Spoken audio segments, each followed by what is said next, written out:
Professor Yunus জাতির উদ্দেশ্যে বক্তব্য দিচ্ছেন। প্রথমে বলি, গ্লোবালি সাধারণভাবে আপনার বক্তব্য স্যার সমাদৃত হয়েছে, কিন্তু প্রশংসা পাইছে। তো স্যার 2 সপ্তাহ পার হওয়ার আগেই জাতির উদ্দেশ্যে আর একবার ভাষণ দিলেন। এটা দ্বিতীয় ভাষণ। খুব গুরুত্বপূর্ণ বিষয় থাকলে ভাষণ দিতেই পারেন। দেখা যাক আপনি কী কী বিষয়ে কথা বললেন।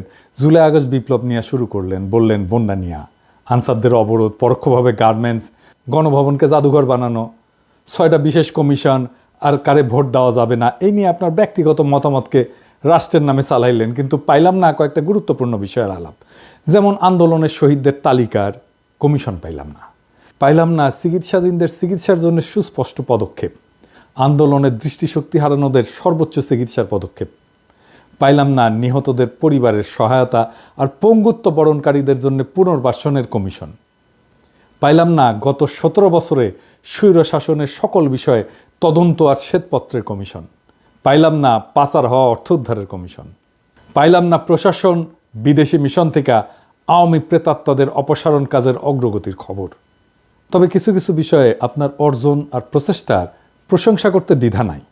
সংযুক্ত আরব আমিরাতে স্বৈরাচার বিরোধী আন্দোলনে অংশগ্রহণ কইরা কারাবরণকারী বাংলাদেশিদের মুক্ত করার জন্য আপনাকে ধন্যবাদ জানাতেই হবে। চায়না আর রাশিয়ার সাথে আমাদের ঋণের সুদহার কমানো আর পরিশোধের সময় বাড়ানোর আলোচনা আর একটা ভালো পদক্ষেপ। তেমনি জাইকা, বিশ্বব্যাংক এগুলো থেকে জরুরি ঋণ সহায়তার উদ্যোগ নেওয়াটাও ভালো পদক্ষেপ। পাশাপাশি হাসিনা যে শেষ সময় 60,000 কোটি টাকা ছাপায় মুদ্রাস্ফীতি কইরা জিনিসপত্রের দাম বাড়াইছে, সেটা আরও পরিষ্কার করে বলতে পারতেন, তো ছোট কইরা না আর কি। আপনি প্রাণ খুইলা সমালোচনা করতে বললেন বলেই বলতেছি। তবে আমরা বললাম আর আপনি শুনলেন কি শুনলেন না, এটা যদি ভিতরের মতলব হয় তাহলে কিন্তু বিষয়টা ভালো হইল না। আমরা তো কিছু অ্যাকশন দেখতে চাই, তাই না? নাহলে কি আর করা, তার ব্যবস্থা তো হবেই তো। কি কন? আজ আমি শুধু ধরবো সংস্কারের জন্য করা 6টা কমিশন নিয়ে, বাকি বিষয়গুলো পরের এপিসোডে আলাপ করব। যেহেতু বাংলাদেশ রাষ্ট্রের কাঠামোগুলো এখনো গণস্বার্থ বিরোধী পক্ষগুলোর প্রভাবী প্রবল, সেহেতু আমি শুরু থেকে 3টা সতর্কবাণী উচ্চারণ করে রাখতেছি। কি কি? 1 নাম্বার, এই কমিশনগুলোকে তাদের উপর অর্পিত দায়িত্ব এবং কর্মগুলোকে অবশ্যই নির্ধারিত 3 মাসের মধ্যে সম্পন্ন করতে হবে। কোনো অজুহাত বা বিবেচনাতে 3 মাসের মেয়াদ বাড়ানো যাবে না। যারা পারবেন না, সংশ্লিষ্ট সেই কমিশন বা কমিশনগুলোকে অযোগ্য ঘোষণা করতে হবে। 2 নাম্বার, সংস্কার ভাবনার রূপরেখাও এরপরে 1 মাসের মধ্যে চূড়ান্ত করতে হবে। তাইলে আমরা ধরে নিতে পারি 2025 সালের জানুয়ারি মাসের মধ্যে এই সমস্ত কর্মকাণ্ড সম্পন্ন কইরা বাংলাদেশ তার পরবর্তী ধাপে পা রাখবে। 3 নাম্বার, 2014 সালের পর থেকেই বাংলাদেশে জনপ্রতিনিধির নির্বাচন, সরকার গঠন, স্থানীয় সরকারের শাসক বাছাই, ব্যবসা বাণিজ্য এমনকি শিল্প মালিকদের সংস্থা এবং শ্রমিক কর্মচারীদের প্রতিনিধি নির্বাচন সহ ধর্মীয়, সামাজিক এবং সাংস্কৃতিক সংস্থার প্রতিনিধি নির্বাচনের লক্ষ্যে কোথাও কোনো একটা অবাধ, সুষ্ঠু, নিরপেক্ষ ভোটাভুটি হয় নাই। সেহেতু যত দ্রুত সম্ভব এদেশের মানুষকে নির্বাচন অর্থাৎ ভোটাভুটির যে আস্বাদ, এটা গ্রহণের অবারিত সুযোগ করে দিতে হবে। কিভাবে? সেই লক্ষ্যে নভেম্বর মাস থেকে সারা দেশে কলেজ, বিশ্ববিদ্যালয়গুলোর ছাত্র সংসদ নির্বাচন আয়োজন এবং অনুষ্ঠানের মাধ্যমে ভোটাভুটির চর্চাকে কেন্দ্র কইরা মহানন্দের রাজনীতি এবং সাংস্কৃতিক উৎসবে ভোটাধিকার বঞ্চিত সকল তরুণ তরুণী, যুবক যুবতীদের টাইনে আনতে হবে।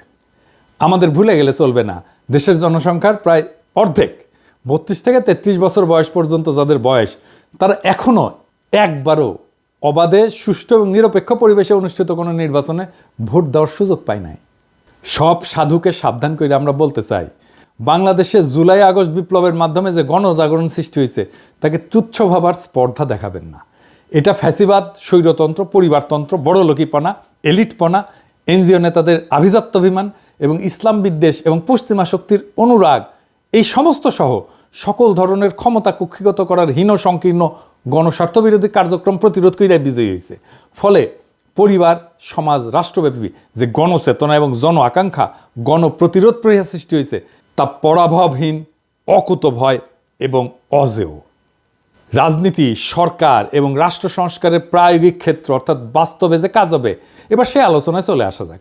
ডক্টর মোহাম্মদ ইউনূস গতকাল বুধবার এমন লক্ষ্য অর্জনের জন্য 6টা কমিশন গঠন করার সিদ্ধান্ত নিয়েছেন। এর মধ্যে নির্বাচন ব্যবস্থা সংস্কার কমিশনের প্রধান হিসেবে দায়িত্ব পালন করবেন সুশাসনের জন্য নাগরিকের সম্পাদক বদিউল আলম মজুমদার। দুর্নীতি দমন কমিশনের সংস্কারের প্রধান হিসেবে দায়িত্ব পালন করবেন টিআইবি নির্বাহী পরিচালক ইফতেখারুজ্জামান। ওনারা একবার ধরছিলাম, ওনার সম্পর্কে এখন আর কিছু না বলি। সংবিধান সংস্কার কমিশনের প্রধান হিসেবে দায়িত্ব পালন করবেন বিশিষ্ট আইনজীবী শাহদিন মালিক। বিচার বিভাগ সংস্কার কমিশনের প্রধান হিসেবে দায়িত্ব পালন করবেন বিচারপতি শাহ আবু নাইম মমিনুর রহমান। জনপ্রশাসন সংস্কার কমিশনের প্রধান হিসেবে দায়িত্ব পালন করবেন সাবেক তত্ত্বাবধায়ক সরকার উপদেষ্টা অবসরপ্রাপ্ত আমলা আব্দুল মঈদ চৌধুরী। পুলিশ প্রশাসন সংস্কার কমিশনের প্রধান হিসেবে দায়িত্ব পালন করবেন আরেক অবসরপ্রাপ্ত সচিব সফররাজ হোসেন। তো উনাদের সিলেকশন কেমন হইল, তাই না? আসেন এটা একটু বিচার কইরা দেখি। জনাব বদিউল আলম মজুমদার, জনাব ইফতেখারুজ্জামান এবং শাহিদিন মালিক, এই তিনজন মূলত এনজিওজীবী মানুষ। এরা শিক্ষকতাও করছেন এবং মাঝে মধ্যে এখনও তা করেন। এদের সততা নিয়ে কোনো প্রশ্ন নাই, আমার নাই। যোগ্যতা নিয়ে আমার কোনো প্রশ্ন নাই, এবং কারোই কোনো প্রশ্ন নাই এদের পশ্চিম অনুরাগ নিয়ে, কোনো সন্দেহ নাই। তাহলে এরা সৎ, এরা যোগ্য, কিন্তু এরা পশ্চিম অনুরাগী এবং এরা এনজিওজীবী, ঠিক তো? আচ্ছা, অবসরপ্রাপ্ত আমলা আব্দুল মঈদ চৌধুরী সরকারি কর্মজীবন শেষ করার পর ব্র্যাকের নির্বাহী পরিচালক পদে চাকরি করার মধ্যে দিয়ে এনজিওর জীবিকা নির্বাহ করতেছেন। উনিও আরেকজন এনজিওজীবী, বুঝছেন? এনজিওগ্রাম সরকারের কমিশনেও এনজিওগ্রামী। এখনও তিনি বহুবিধ এনজিও পরিচালনার সাথে যুক্ত আছেন। এ ভদ্রলোকের সততা নিয়ে আমার কোনো প্রশ্ন নাই, যোগ্যতা এটা নিয়ে আমার কোনো প্রশ্ন নাই, পশ্চিমা অনুরাগ নিয়েও আর আমার কোনো প্রশ্ন নাই, এবং ধর্মপরায়ণতা নিয়েও আমার কোনো সন্দেহ নাই। বিচারপতি শাহ আবু নাইম মমিনুর রহমান, ওনারা চেনেন কিনা জানি না, সমসাময়িক বিচারপতিদের মধ্যে নিয়ে এক বিরল চরিত্র, আত্মসম্মান মর্যাদা সম্পন্ন একজন সৎ, দক্ষ, যোগ্য, ধর্মপরায়ণ এবং সাহসী মানুষ। বাংলাদেশের বিচার অঙ্গনে তিনি ব্যাপকভাবে সমাদৃত ব্যক্তি। উনারই আসলে প্রধান বিচারপতি হওয়ার কথা ছিল, হন নাই। কেন জানেন? উনি হান্নান শাহের ছোট ভাই, বিএনপির হান্নান শাহের ছোট ভাই। উনার বাবা মান্নান শাহ কৃষক প্রজা পার্টি এবং মুসলিম লীগের নেতা ছিলেন, পাকিস্তানের খাদ্যমন্ত্রী ছিলেন। অবসরপ্রাপ্ত সচিব সফররাজ হোসেন একজন সৎ মানুষ, কোনো সন্দেহ নাই, দক্ষ মানুষ, সন্দেহ নাই, এবং ভীরু মানুষ, মাঝারি মানের আমলা আর কি। কোনো ধরনের সামাজিক এবং স্বেচ্ছাসেবামূলক কাজে জড়িত আছেন বলে আমি জানি না, আমার ভুল হইলে আপনারা শুধরাই দেবেন। তো প্রফেসর ইউনূস ওনার নাম বক্তৃতার সময় ভুলভাবে উচ্চারণ করে বলেছিলেন সরফরাজ চৌধুরী বলছিলেন। তো পুরা রাত কেটে বৃহস্পতিবার সকাল না হওয়া পর্যন্ত দেশবাসী জানতে পারেন নাই তিনি আসলে সাবেক সচিব সফররাজ হোসেন। এদের একজনও তরুণ বয়সে বাংলাদেশের মুক্তিযুদ্ধে সরাসরি অংশগ্রহণ করেননি, যদিও ওনারা প্রত্যেকেই তখন আমাদের স্যার জাফর ইকবালের মতো তাবড় তরতাজা যুবক ছিলেন। তবে অপ্রত্যক্ষভাবে ৭১ এবং তাদের পরিণত বয়সে এবং বৃদ্ধকালে সকলেই সদ্য সম্পন্ন বিজয়ী গণ অভ্যুত্থানের সমর্থকের ভূমিকা পালন করছেন। এই ব্যাপারে আমার কোনো সন্দেহ নাই। জাতিসংঘের তত্ত্বাবধানে প্রত্যেকটা ঘটনার তদন্ত দাবি করে বিক্ষুব্ধ ৭৪ নাগরিকের বিবৃতি, এই শিরোনামে ২৯ জুলাই প্রথম আলোতে প্রকাশিত খবরে দেখা যায় বদিউল আলম মজুমদার, ইফতেখারুজ্জামান এবং শাহদিন মালিক সাইন করছিলেন। কিন্তু এইখানে গুরুত্বপূর্ণ বিষয় আছে, প্রফেসর ইউনূস স্যার, আপনি একটু শুনে থাকেন, আপনি হয়তো খেয়াল করেন নাই। এইখানে গণ অভ্যুত্থানের তৃতীয় শক্তির অনুপ্রবেশের যে অভিযোগ তৎকালীন অবৈধ প্রধানমন্ত্রী এবং খুনি হাসিনা তুলছিলেন, সেটার প্রতি সায় দিছিলেন এই তিনজন। কিন্তু ওই তিনজন বলছিলেন অন্যদিকে বিরোধী পক্ষ ছাত্র আন্দোলনের প্রতি সংহতির নামে একে নিজেদের রাজনৈতিক সুবিধা অর্জনের জন্য ব্যবহার করতে চেয়েছেন বলে অভিযোগ রয়েছে। এই তিনজন এই কথা বলছেন, তার মানে হাসিনার সাথে ওনারা সুর মিলাইছেন। ওই বিবৃতিতে আরও বলছেন যে এই আন্দোলন চলাকালে নাশকতামূলক তৎপরতার কারণে বেশ কিছু রাষ্ট্রীয় প্রতিষ্ঠান স্থাপনা এবং সম্পদ ক্ষতিগ্রস্ত হয়েছে, যা কোনোভাবে সমর্থনযোগ্য নয়। ওনারা বিপ্লবী সহিংসতার বিরোধী ছিলেন, তার মানে বিপ্লবের বিরোধী ছিলেন। সুষ্ঠু এবং নিরপেক্ষ তদন্তের মাধ্যমে এই সমস্ত নাশকতার জন্য যারা দায়ী তাদের চিহ্নিত করে আইন অনুযায়ী শাস্তির দাবি জানাইছিলেন তারা। তার মানে আমাদের শাস্তি দিতে চাইছেন ওনারা। কথা সত্য কি না? কি বদিউল আলম মজুমদার, শাহদিন মালিক ভাই, ইফতেখারুজ্জামান সাহেব বলছেন তো? তার মানে আপনারা আমাদের শাস্তি চাইছেন এবং বিপ্লবোত্তরকালে আপনারাই আমাদের কমিশন কইরা আমাদের সংস্কার করবেন। ফাইজলামো করেন আমাদের সাথে। আপনারাই বলেন। এই সমস্ত সম্মানিত ব্যক্তিদের সম্পর্কে আর কি বলবো। শাহদিন মালিক সম্পর্কে একটু আলাদা করে বলি। উনি ভালো মানুষ, কোনো সন্দেহ নাই, জ্ঞানী মানুষ, কিন্তু কর্মী মানুষ কি উনি চোখে দেখেন না, সেটা সমস্যা না। কিন্তু উনি একজন ভীতু কাপুরুষ মানুষ, তাই ওনার জ্ঞানকে তিনি কাজে লাগাইতে পারেন না।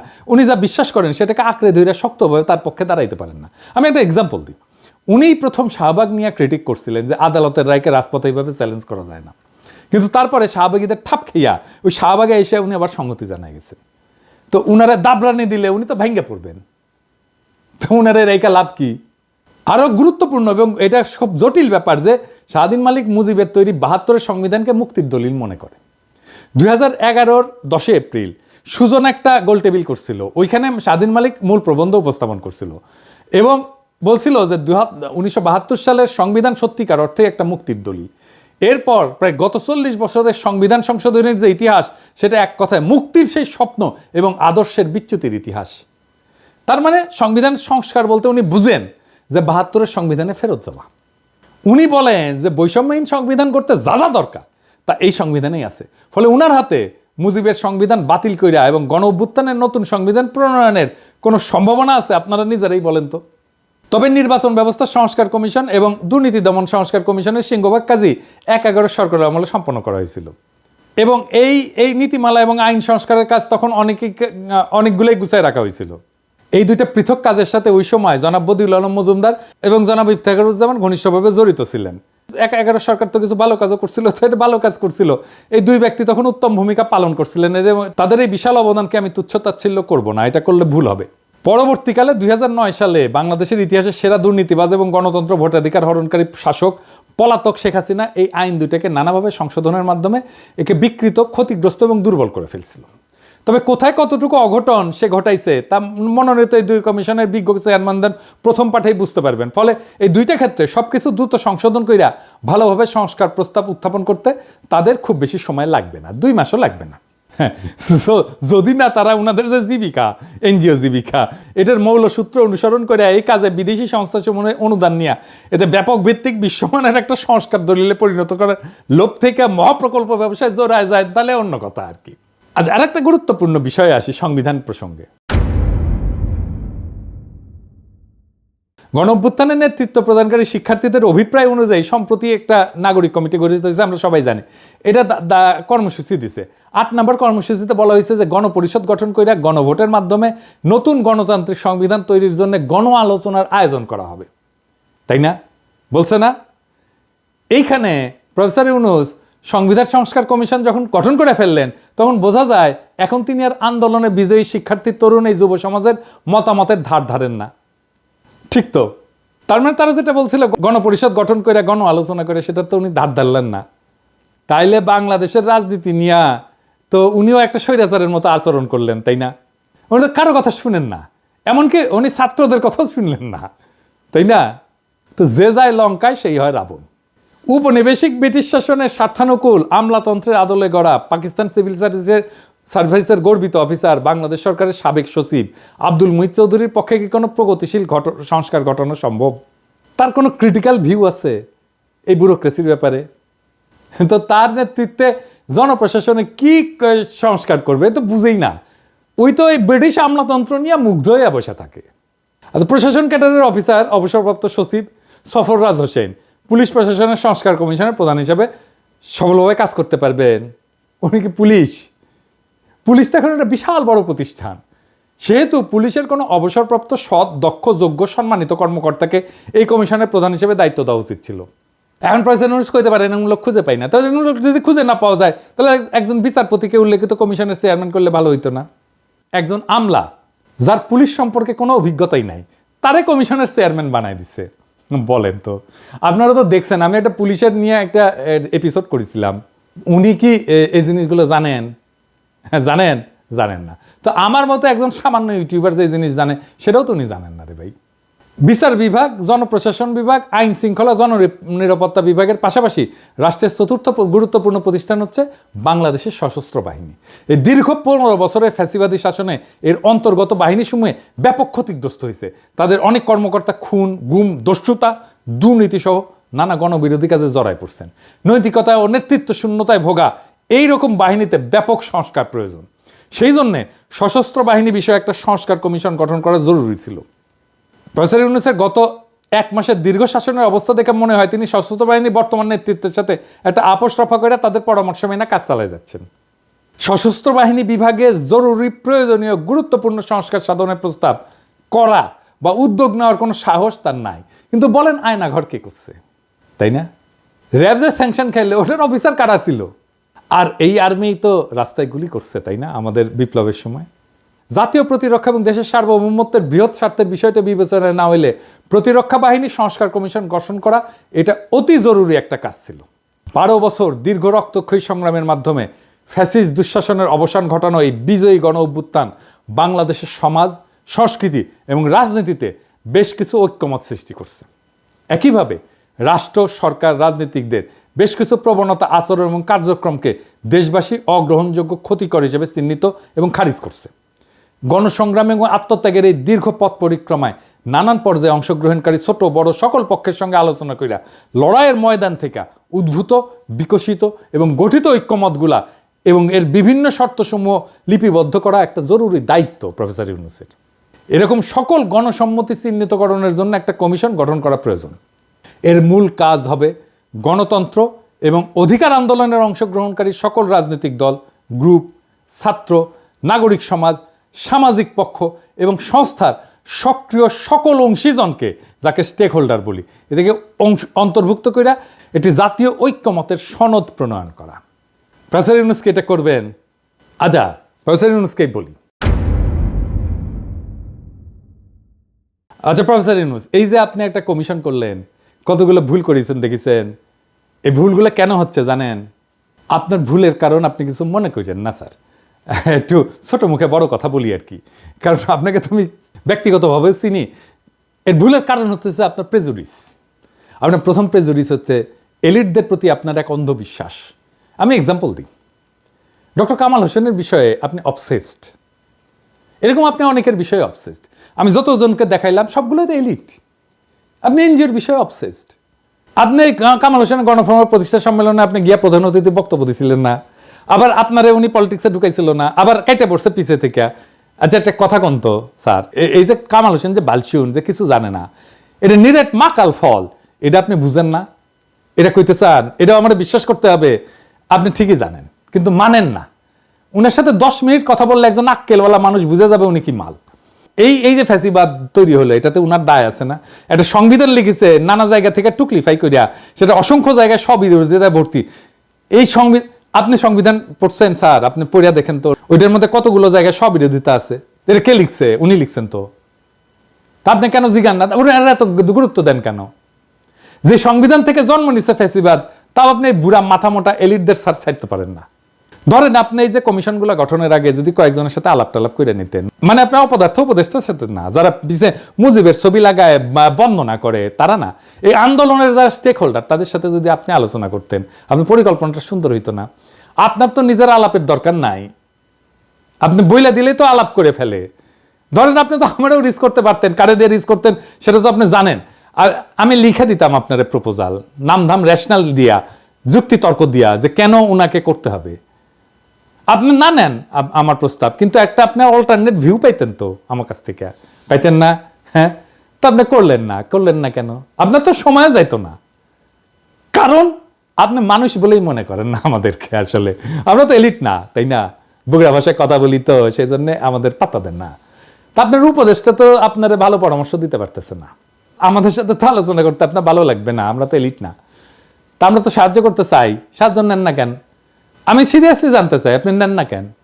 আপনার বক্তৃতার খুঁটিনাটি নিয়ে আমি আর একটা এপিসোড করব, কিন্তু আপনার দোহাই লাগে আপনার কাজের পদ্ধতি পাল্টান। এটা পলিটিক্স, এটা সামাজিক ব্যবসা বা গ্রামীণ ব্যাংক না স্যার। এটা জাতির ভবিষ্যৎ যুক্ত আছে এটার সাথে। মেহরবানি করে এই জাতিকে বিপদে ফেলায়েন না। এমনিতে আপনার উপদেষ্টাদের নিয়ে আমরা হতাশ, আপনারে নিয়ে হতাশিতে দিয়েন না স্যার, আপনার পেলিজ লাগে। এটা বিপ্লব করছি নষ্ট হইতে যাওয়ার জন্য না, এই বিপ্লব আমরা টিকায় রাখবো এবং আপনারে এই বিপ্লব টিকায় রাখতে হবে। এই দায়িত্ব আপনাকে পালন করতেই হবে, আপনি দায়িত্ব নিয়েছেন, পালন করতে হবে এবং আপনি যেন সর্বোচ্চ ফলাফল নিয়ে আসতে পারেন, সেই জন্য আমাদের এই কনস্ট্যান্ট ওয়াচ রাখতে হবে এবং আপনাকে সমালোচনার মধ্যে রাখতে হবে। এটা আমরা রাখবো, এটা আমাদের দায়িত্ব, কারণ দেশ আমাদের সবার। ইনকিলাব জিন্দাবাদ।